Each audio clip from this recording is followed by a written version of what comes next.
Comment remplacer les punitions? Bonjour, je suis Marine, coach en parentalité positive et formatrice également dans la discipline positive. Et je suis ravie de vous retrouver pour cette nouvelle vidéo. J'espère que vous allez bien, les papas et les mamans qui me regardez. J'espère vraiment, et même peut-être les nounous, et même peut-être les grands-parents. Bonjour à tous, bienvenue sur ma chaîne. J'essaie de vous expliquer comment intégrer la parentalité positive dans votre quotidien, comment faire en sorte que l'on répare toujours et constamment la relation plutôt que de continuer à l'abîmer à travers les violences éducatives ordinaires et tout ça, à travers une série de vidéos que je vous propose durant tout le mois de février, tous les jours une petite vidéo qui va vous expliquer eh bien, tout simplement comment mettre en place la parentalité positive chez vous. Comment remplacer les punitions? Les punitions ne servent à rien. Et là, j'entends déjà les voix qui s'élèvent et qui me disent « Ouh, mais tu vas en faire des enfants rois, attends, mais s'ils n'ont pas de punition, mais ça va dégénérer, on va tout laisser faire à nos enfants, mais c'est pas possible, c'est pas imaginable, c'est n'importe quoi, laxisme. » Voilà, en général, c'est ce qui vient en premier quand je parle d'arrêter de mettre des punitions à nos enfants.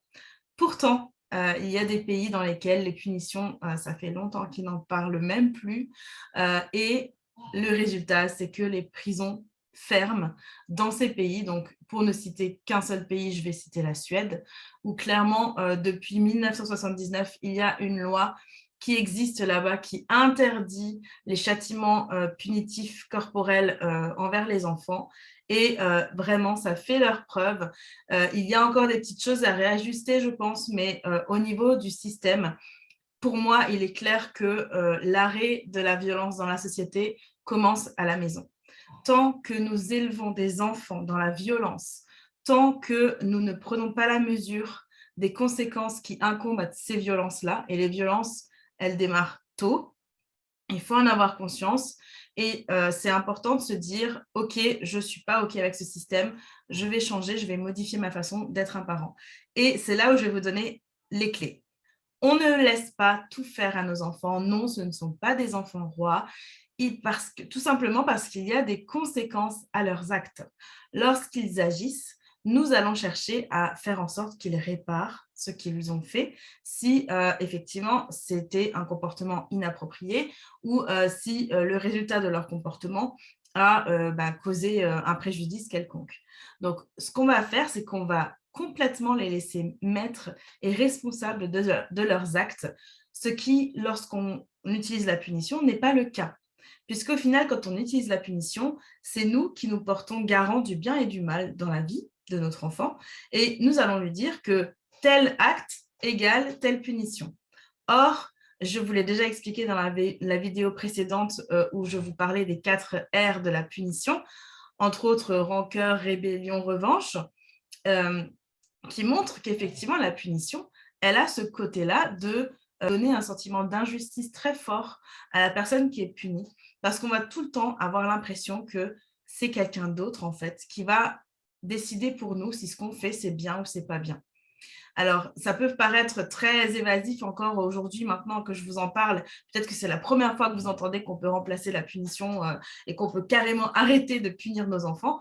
Donc, peut-être que ça paraît encore très abstrait, mais je vais vous donner tout de suite des exemples pour bien vous faire comprendre comment on peut arrêter tout simplement la punition. Il y a un outil déjà très simple que vous pouvez mettre en place tout de suite dans votre programme, en fait, dans vos programmes internes, parce que ce qui est intégré aujourd'hui en vous, c'est souvent que quand quelque chose de mal se passe, il faut punir. Quand on est adulte, on est aussi puni si on commet quelque chose de préjudiciable pour l'autre, pour autrui. Donc, c'est un système logique. À l'intérieur de nous, c'est ancré, c'est normal que lorsqu'on commet quelque chose, il y a une conséquence. Eh bien, effectivement, c'est la conséquence qu'on va chercher pour réparer la chose, le comportement ou autre. Sauf qu'il y a quelque chose de très important à prendre en compte, c'est que aujourd'hui, vous êtes dans votre systémie familiale, vous êtes les parents avec les enfants, et clairement, quand il y a une situation problématique, il faut garder en tête que ce n'est pas vous contre vos enfants, c'est vous et vos enfants contre une problématique. ok? Il faut bien distinguer le fait que non, vos enfants n'incarnent pas leur comportement. Comment remplacer la punition? C'est parti, on y va. Cette fois, je ne vous fais plus attendre et je ne vous donne plus de petites choses à savoir avant. Je prends un exemple simple. Il ne fait pas les corvées que je lui avais assignées. C'était pourtant clair, on en avait discuté. J'ai écrit une liste. Le lundi, Pierre, il doit sortir la poubelle et il ne l'a pas fait. Votre adolescent, il a 13, 14, 15 ans. Il est tout à fait capable de sortir une poubelle. Le problème, c'est que vous voulez qu'il la sorte au moment où, pour vous, ça semble logique. Donc, peut-être que c'est quand la poubelle est pleine, tout simplement, et que de toute façon, sur le planning, il y a écrit que le lundi, il doit la sortir. Sauf qu'il y a un paramètre qu'on oublie à ce moment-là, c'est que le lundi, c'est trop vague. Donc, il faut vraiment décider avec votre ado de quelle heure il s'agit et peut-être lui programmer une petite alarme ou pourquoi pas lui préciser que lorsqu'il sera temps de sortir la poubelle, eh bien, tout simplement, vous le lui rappellerez. Et peu importe la réaction qu'il a à ce moment-là, hein, il va peut-être vous dire « Ah, ça me saoule, oh, j'en ai marre, j'ai pas envie, punaise, c'est tout le temps moi qui dois faire ça. » Ok, on en discutera lors du prochain conseil qu'on fera en famille pour rediscuter des corvées. En attendant, pour l'instant, je te demande de sortir la poubelle. C'est OK, il a le droit d'être contrarié, il a le droit de ressentir n'importe quelle émotion, c'est OK. Cependant, sur le planning, il est écrit que la corvée, elle a lieu le lundi à partir de 19h et ensuite, libre à lui de commencer à se responsabiliser pour se dire « Ok, je me mets une alarme pour que je sache qu'à 19h, je dois sortir la poubelle. » C'est une idée, hein. Vraiment, après, vous faites comme ça, le fonctionnement familial vous permet. Mais vraiment, c'est important de bien préciser le plus possible à quel moment vous voulez qu'il le fasse. Autre exemple, la chambre. On adore que nos enfants rangent leur chambre. C'est leur espace, mais on aimerait quand même pouvoir y mettre un pied ou deux de temps en temps. OK. À quel moment est-ce que la chambre doit être rangée bien comme il faut? Est-ce que ça peut être, par exemple, le mercredi après-midi? Et on peut aussi encore plus responsabiliser l'enfant dans cette tâche-là en lui disant « Ce que je te propose, c'est que le mercredi après-midi et le samedi après-midi, ce sont les 2 moments où j'aimerais que tu puisses passer l'aspirateur dans ta chambre. Donc, dans l'idéal, il faudrait que la chambre soit au maximum rangée. Tu peux le faire entre 14h et 20h. Peu importe. Le moment, c'est toi qui choisis. Donc, comme ça, vous lui laissez déjà une plage horaire. Et ensuite, l'enfant pourra, ou l'adolescent, pourra du coup jauger et juger aussi à quel moment ce sera le plus opportun pour lui de le faire, tout en gardant cette petite alarme qui va lui rappeler que, attention, c'est mercredi après-midi et que du coup, il faut qu'il range sa chambre. Là, vous lui donnez une plage horaire, donc il est vraiment libre de réaliser la tâche quand il veut. Évidemment, ce qu'on regarde aussi, c'est, OK, votre enfant a peut-être 12, 13, 14 ans, ce n'est pas pour autant qu'il n'a plus du tout besoin d'aide. Et ça, c'est super important parce qu'on va lui proposer notre aide, mais pas pour le réprimander, pas pour lui dire « Oh, mais regarde, tu laisses tout le temps tout traîner, c'est insupportable. » Non, on va y aller dans l'empathie de l'enfant. On va vraiment se dire « Ok, je vais venir t'aider. Et si tu as besoin de conseils, je peux t'en donner. Si maintenant tu estimes que tu n'as peut-être pas les rangements adaptés à ta façon de vivre actuellement, eh bien, on peut en rediscuter. On peut peut-être voir si à Noël, tu as besoin d'un nouveau bureau parce que celui-ci n'est plus adéquat à ta situation, eh bien, on va changer de bureau, etc. etc. C'est vraiment, on va laisser une communication complètement ouverte avec l'enfant pour ne pas tout de suite rompre le lien et que ce soit une catastrophe. Okay, donc, vraiment super, super important. On va aussi beaucoup parler de la conséquence naturelle des actes des enfants. Lorsqu'un enfant fait ce qui s'appelle communément une bêtise, en général, l'enfant, dans la plupart des cas, mais vraiment et la plupart du temps, il veut bien faire les choses. Il veut faire les choses correctement. Sauf que il est petit dans un monde d'adultes et que tout n'est pas toujours faisable. Donc, pour cela, on va justement lui laisser expérimenter les conséquences naturelles de ses actes. Par exemple, pour un ado, on continue sur la lancée des adolescents, l'adolescent ne met pas son linge sale dans le panier. Il ne le met pas dans la corbeille à linge. Eh bien, au fur et à mesure, son linge il va s'accumuler et il n'aura plus de linge propre. Donc, la conséquence naturelle de ça, c'est vous pourrez évidemment lui rappeler que, attention, tu dois mettre ton linge dans la corbeille, c'est pas à moi de le faire. Attention, je vois du linge qui traîne, je pense que ce serait intéressant que tu le mettes dans la corbeille. Vous pouvez lui faire des rappels, tout en gardant votre émotion intacte. C'est-à-dire que ce n'est pas la peine de rajouter à chaque fois une couche en disant « mais ça fait 10 fois que je te le dis, mais j'en ai marre de répéter ». Vous usez votre santé pour rien. Le linge, vous avez même potentiellement la possibilité de juste dire « le linge ». Il saura déjà que « ah oui, c'est vrai que le linge, il se met dans la corbeille ». Donc ça, il va s'en rappeler. Donc faites-lui confiance pour qu'il puisse faire les choses au moment où il le trouvera le plus important. L'autre chose, c'est que s'il ne le fait pas, eh bien, un jour, il va se retrouver qu'avec des fringues sales. Et ce sera carrément l'occasion de lui montrer comment lancer une machine. Tout simplement, comment lui dire, OK, maintenant, tu vas pouvoir apprendre à lancer ta machine et à faire ton linge et à étendre le linge ensuite. Et tu verras, c'est parce que c'est quelque chose qui, pour l'instant, te paraît être incroyable parce que c'est maman qui le fait ou papa qui le fait, mais un jour, ce sera toi qui vas le faire. Donc maintenant, c'est le moment. Donc, on peut aussi, en plus, transformer ces moments-là d'apprentissage en découverte d'une nouvelle capacité et clairement, on va l'engager là-dedans pour qu'il collabore et qu'il coopère de plus en plus. Donc, c'est génial, il faut en profiter.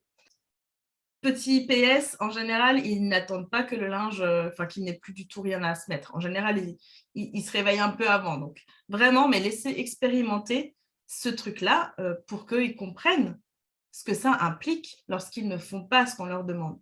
Parce qu'on leur fait, alors on va éviter de leur faire des demandes qui soient complètement farfelues et on va vraiment leur demander de l'implication pour ces choses-là qui leur appartiennent. Donc, les vêtements, en l'occurrence, ce sont des choses qui leur appartiennent, donc il faut qu'ils en prennent soin. Donc, pour ce faire, on va les laisser expérimenter ça.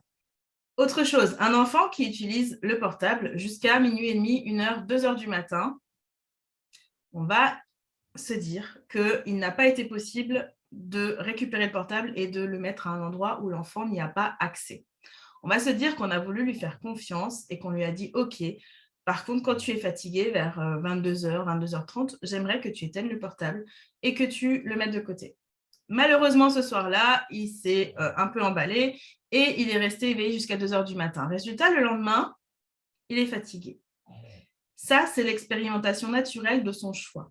J'ai fait un choix de me coucher à 2h du matin. Le lendemain, j'ai école. Ce n'est pas le problème du parent de se dire est-ce que je vais le punir, est-ce que je vais encore lui enlever le portable. Ça ne servira finalement à rien et ça, je vous l'ai expliqué déjà dans la vidéo sur pourquoi les punitions sont inefficaces. Il réussira par tous les moyens à se procurer peut-être un autre téléphone ou alors il va se venger sur autre chose. Ça ne servira strictement à rien. Là, il expérimente clairement la situation de « je me suis couché à 2h du matin, mais le lendemain, j'ai école. Je vais être fatiguée toute la journée et le soir, peut-être que du coup, logiquement, il va venir vers vous et vous dire « Ok, ce soir, je vais me coucher plus tôt. » Et c'est OK. Il faut le laisser expérimenter les conséquences de son choix. Encore un autre exemple, cette fois pour les enfants plus petits. L'enfant renverse de l'eau. Alors déjà, on va dire que ce n'est pas fait exprès dans un premier temps. Il renverse de l'eau. On va essayer de chercher, comment on fait quand on a renversé de l'eau? Eh bien, on va chercher l'éponge, on va nettoyer l'eau qui a débordé, l'eau qui a coulé, l'eau qui a été renversée. OK. J'ai eu des mamans et des papas qui sont venus me voir pour me dire « Mais Marine, c'est super ce que tu dis là avec les conséquences naturelles. » Mais du coup, maintenant, l'enfant s'amuse à renverser de l'eau exprès. Et du coup, là, je leur ai dit « Ok, on va jouer le jeu autrement. » C'est-à-dire que évidemment que l'enfant, il va se dire que là, c'est ce que je vous disais avant, ce n'est pas une bêtise. L'enfant, il est en train de faire une expérience. Donc, je vais cadrer cette expérience. C'est-à-dire que, OK, j'ai l'impression que tu as envie de voir ce que ça donne quand on renverse de l'eau et qu'après, on a ce miraculeux petit bout-là d'éponge qui arrive à absorber l'eau. Oui, c'est assez incroyable. Finalement, nous, ça nous paraît banal parce que voilà, l'éponge, on l'utilise tous les jours, c'est un objet du quotidien. Mais pour l'enfant, pour le petit enfant, eh bien, c'est une découverte. Il y a quelque chose qui arrive à absorber l'eau, mais c'est fantastique.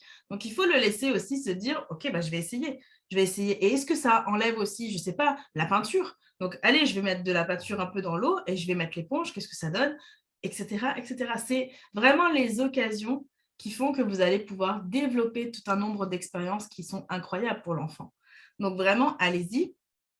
Et du coup, il faut juste cadrer. Il faut juste se dire, OK, je comprends que tu as un besoin à l'heure actuelle de tester ce truc-là de l'éponge. C'est OK. Par contre, tu vas le faire dans ce petit bac-là ou dans le lavabo de la salle de bain. Là, c'est OK. Et avec moi. Par contre, tu ne peux pas le faire comme ça, un peu n'importe où, dans la cuisine, etc. Ça, c'est pas OK. Tu peux le faire ici, mais pas là-bas. Voilà pour cette vidéo sur comment remplacer les punitions. J'espère que ça vous a apporté de l'aide ou en tout cas un autre regard sur un système que l'on peut remplacer. Et je vous assure que c'est faisable par tout le monde. Tout le monde peut y arriver. Vous pouvez y arriver, vous en êtes largement capable, mais je vous assure que ça fonctionne 10 fois mieux que les punitions parce que les punitions sont inefficaces. Sinon, on arrêterait d'en donner. Donc là, je vais vraiment rendre acteur de sa vie mon enfant, je vais le rendre responsable de ses actes et c'est ce qui va faire toute la différence finalement. Voilà, donc n'hésitez pas à me laisser des commentaires, n'hésitez pas à liker cette vidéo si elle vous a plu et à vous abonner à ma chaîne pour recevoir à chaque fois les informations des nouvelles vidéos que je poste tous les jours en ce mois de février. À très bientôt pour une nouvelle vidéo.